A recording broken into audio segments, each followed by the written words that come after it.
Selamat datang di halaman terakhir.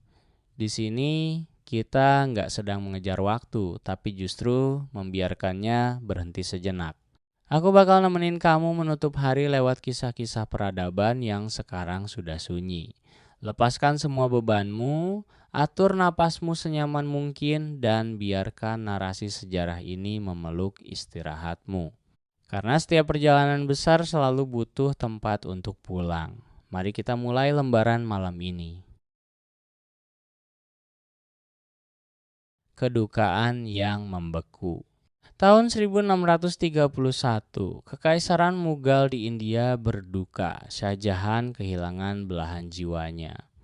Tapi alih-alih cuma menangis, dia memutuskan buat menghentikan waktu lewat sebuah bangunan. Dia ingin bikin sesuatu yang gak akan pernah hancur oleh zaman. Dia memilih lokasi di pinggir sungai Yamuna di Agra. Tanahnya labil karena dekat sungai, jadi secara teknis ini tantangan besar. Para insinyur Mughal harus menggali sumur-sumur dalam yang diisi batu dan puing buat jadi fondasi raksasa supaya bangunan di atasnya nggak amblas. Suara penggalian sumur itu konstan, berbulan-bulan. Sebuah ritme kerja yang sangat lambat di bawah matahari India yang terik. Malam hari di sana, setelah para pekerja istirahat, yang tersisa cuma suara aliran sungai Yamuna yang tenang. Suara air yang stabil ini jadi saksi awal dari sebuah monumen abadi. Logika marmer Makrana. Shah Jahan gak mau pakai batu sembarangan. Dia kirim ribuan gajah buat ngangkut marmer putih dari Makrana yang jaraknya ratusan kilometer. Marmer ini unik, dia nggak bakal kuning kena cuaca, malah makin putih kena cahaya bulan. Ribuan pemahat batu didatangkan dari seluruh Asia Tengah. Pekerjaan mereka sangat repetitif, menghaluskan permukaan marmer sampai licin kayak sutra. Suara amplas batu itu tipis dan terus-menerus. Mereka nggak pakai mesin, cuma perasaan tangan. Setiap balok marmer harus pas ukurannya sampai ke hitungan milimeter. Kalau kamu lihat Taj Mahal sekarang, simetrinya itu gila. Kiri dan kanan sama persis, tanpa celah. Kesempurnaan ini lahir dari ketekunan yang sangat membosankan. Dari orang-orang yang mendedikasikan hidupnya cuman buat satu sudut batu. Teknik Pietra Dura, mozaik batu mulia. Taj Mahal bukan cuma putih polos. Di dindingnya ada teknik bernama Pietra Dura. Marmer dilubangi sedikit, lalu diisi potongan batu mulia kayak lapis lazuli, jade, dan kristal buat bikin motif bunga. Pekerja harus motong batu mulia yang keras banget pakai benang besi dan bubuk intan. Sangat pelan. Satu tangkai bunga di dinding itu bisa memakan waktu berminggu-minggu buat diselesaikan. Aroma debu batu mulia yang halus memenuhi ruang kerja mereka. Di malam hari, saat obor dinyalakan, batu-batu mulia ini bakal memantulkan cahaya pelan, bikin dindingnya seolah-olah hidup. Fokus pada detail-detail kecil ini bikin pikiran kita pelan-pelan jadi tumpul. Terlalu banyak keindahan yang disusun secara sistematis, bikin otak menyerah dan pengen segera istirahat. Menara yang menjauh. Salah satu kecerdasan insinyur Taj Mahal adalah pada 4 menaranya. Kalau kamu perhatikan secara teknis, menara itu nggak tegak lurus 90 derajat, tapi sedikit miring keluar. Kenapa? Supaya kalau ada gempa bumi, menara itu jatuh menjauh dari bangunan utama, bukan menimpa kubah. Ini adalah logika pelindungan. Semua detail dipikirkan buat masa depan. Malam di komplek Taj Mahal itu sangat luas dan sunyi. Angin dari sungai berhembus lewat celah-celah taman yang simetris, suaranya sangat rendah.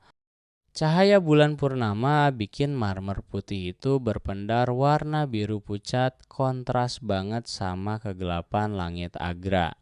Di sini, cinta bukan lagi soal kata-kata, tapi soal beratnya batu dan presisi arsitektur yang menjepit kesunyian. Penutup, istirahat di sisi Yamuna. Shah Jahan akhirnya dimakamkan di sana di samping istrinya. Proyek 22 tahun itu tuntas. Naga putih di tepian Yamuna itu sekarang cuma diam, menyimpan jutaan cerita tentang kerja keras dan kehilangan. Gak ada lagi suara gajah, gak ada lagi suara pahat. Yang ada cuma keabadian yang statis. Saat kamu dengerin cerita ini, bayangin setiap otot di tubuhmu itu selembut marmer yang sudah dihaluskan. Beban hidupmu sudah diletakkan di pondasi yang kuat, nggak akan goyah lagi. Biarkan dirimu hanyut bareng aliran sungai Yamuna yang tenang di malam hari. Semuanya sudah selesai, semuanya sudah indah pada tempatnya. Selamat tidur di halaman terakhirmu malam ini. Selesai.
잦은 어둠에나 흩어지는 고라 서로 이제 나를 돌아봐도 이제